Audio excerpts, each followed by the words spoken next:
వి gold trusted gold buyers తాకట్టులో ఉన్న బంగారాన్ని విడిపించి ఈ రోజు ఉన్న మార్కెట్ ధరకే కొనబడును. మరిన్ని వివరాలకు సంప్రదించండి 7710 welcome to RTV crime scene.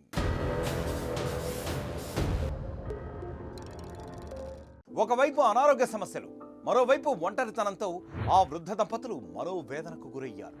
కడుపున పుట్టిన వాళ్ళు పట్టించుకోక, అయిన వాళ్ళు ఆదరించక, మనకి ఇక ఈ బ్రతుకు వద్దు అనుకున్నారు. ఆ బ్రతుకుని సాలించేయాలి అనుకున్నారు.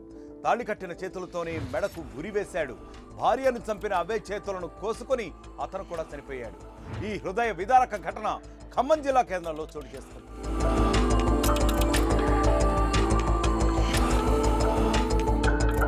Khammam bank colony road number 2లో వృద్ధ దంపతుల ఆత్మహత్య ఇప్పుడు తీవ్రంగా కలకలం రేపుతోంది. ఇంట్లోనే భార్యకు ఉరివేసి చంపేసిన భర్త ఆ తర్వాత తనంతట తాను కూడా ఉరివేసుకుని ఆత్మహత్య చేసుకుని చనిపోయాడు. సమాచారం అందుకున్న పోలీసులు హుటాహుటిన ఘటనా స్థలానికి చేరుకున్నారు.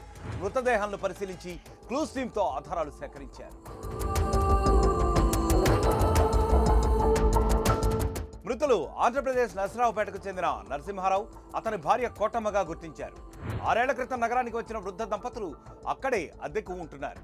నరసింహారావు స్థానికంగా హోటల్లో వంట మాస్టర్గా పనిచేస్తూ జీవనం కొనసాగిస్తున్నాడు. భార్యాభర్తలు వృద్ధులు కావటం వలన ఒకంత అనారోగ్య సమస్యలు కూడా వారికి ఉన్నట్లు తెలుస్తోంది.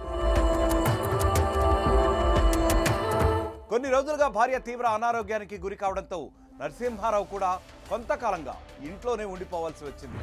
దీంతో ఆర్థికంగా కూడా చాలా ఇబ్బందులు ఎదుర్కొంటున్నారు ఆ దంపతులిద్దరు. ఒకవైపు ఆర్థిక ఇబ్బందులు, మరొక వైపు అనారోగ్య సమస్యలు, ఈ రెండు కూడా వృద్ధ దంపతులను చుట్టుముట్టేశాయి. ఇలాంటి బ్రతుకు ఇక తమకొద్దని భావించారు వారిద్దరూ.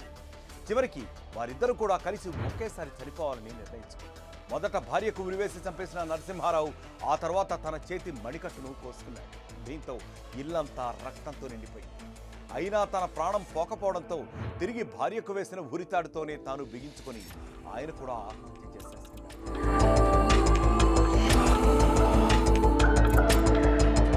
మృతదేహాలను స్వాధీనం చేసుకున్న పోలీసులు గదిలో సూసైడ్ నోటు కూడా గుర్తించినట్లు సమాచారం.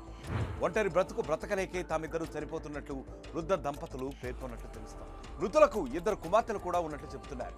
పెద్ద కుమార్తె ప్రేమ వివాహం చేసుకుని హైదరాబాద్లో ఉంటూ ఉండగా చిన్న కుమార్తె నరసరావుపేటలోనే ఉంటున్నట్లు సమాచారం. దంపతులిద్దరూ నగరానికి వచ్చి 6 ఏళ్లు గడిచినా వారిని చూసేందుకు ఇప్పటి వరకు బంధువులు కూడా రాలేదని ఇరుగు పొరుగు వారు చెప్తుందని జరుగుతోంది.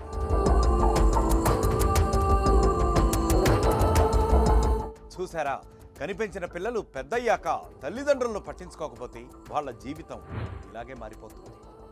మనం ఏ స్థాయికి చేరుకున్నామన్నది అస్సలు ముఖ్యం కాదు, మనం కన్నవాళ్ళని ఏ స్థాయిలో ఉంచామన్నదే ఎప్పటికీ ముఖ్యం.